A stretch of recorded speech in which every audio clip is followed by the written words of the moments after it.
វាសួរប្រិយមិត្តជាទីគោរពថ្ងៃនេះខ្ញុំសូមធ្វើការអនុញ្ញាតចែករំលែកនៅខ្លឹមសារបច្ចេកទេសសំខាន់របស់អង្គការសហជីវជាតិតើអង្គការសហជីវជាតិនឹងមានរចនាសម្ព័ន្ធដឹកនាំដូចម្តេចហើយរចនាសម្ព័ន្ធដឹកនាំនីមួយៗដើរតួនាទីអ្វីខ្លះក្នុងការធ្វើអន្តរាគមន៍ជាមួយរដ្ឋមានចំនួនក្តីឬក៏ដើម្បីការអភិវឌ្ឍតាមផ្នែកសេដ្ឋកិច្ចសង្គមនយោបាយវប្បធម៌និងការជំនុំជម្រះក្តីមួយចំនួនដែលពាក់ព័ន្ធនឹងហើយតែទូនីតិសំខាន់របស់អង្គការសហជាតិមានប្រមាណបាទអញ្ចឹងអរស្រីអាចនេះអរស្រីជឿមើលប្រព័ន្ធអង្គការសហជាតិនឹងមាន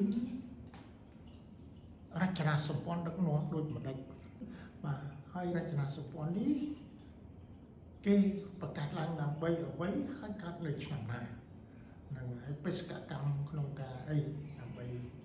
អញ្ចឹងអរស្រីខ្ញុំសូមជូនថាប្រព័ន្ធអង្គការសហជាតិជាប្រព័ន្ធដែលមានយុត្តាធិការគ្រប់គ្រងរដ្ឋនៅក្នុងរដ្ឋជាសមាជិកទាំងអស់នៃអង្គការសហជាតិទាំង193តែបច្ចុប្បន្នហើយនឹងរដ្ឋមួយចំនួនទៀតក៏ដែលមិនមែនជា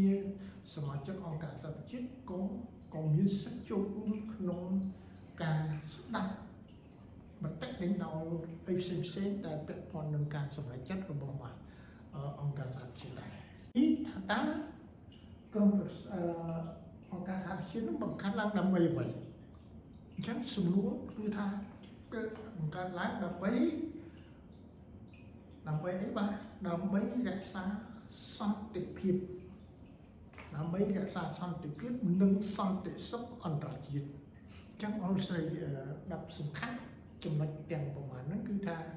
ទី1គឺថាដើម្បីរក្សាសន្តិភាព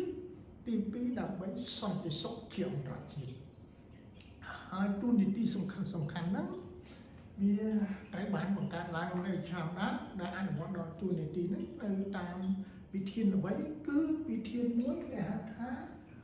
ធម្មនុញ្ញសហប្រជាជាតិកាលឆ្នាំ1945ចឹងយើងឃើញថាក្រោយមានវិបត្តិប្រទេសមានវិបត្តិសកលលោកមានវិបត្តិសង្គ្រាមលោកលើកទី1លើកទី2បានត្រូវបានបង្កើតឡើងដោយរបបមុនដែលវាមានភាពចាស់គំរិលពេកហើយថាការប្រកួតប្រជែងផ្នែកកັບចាក់ឬក៏ការ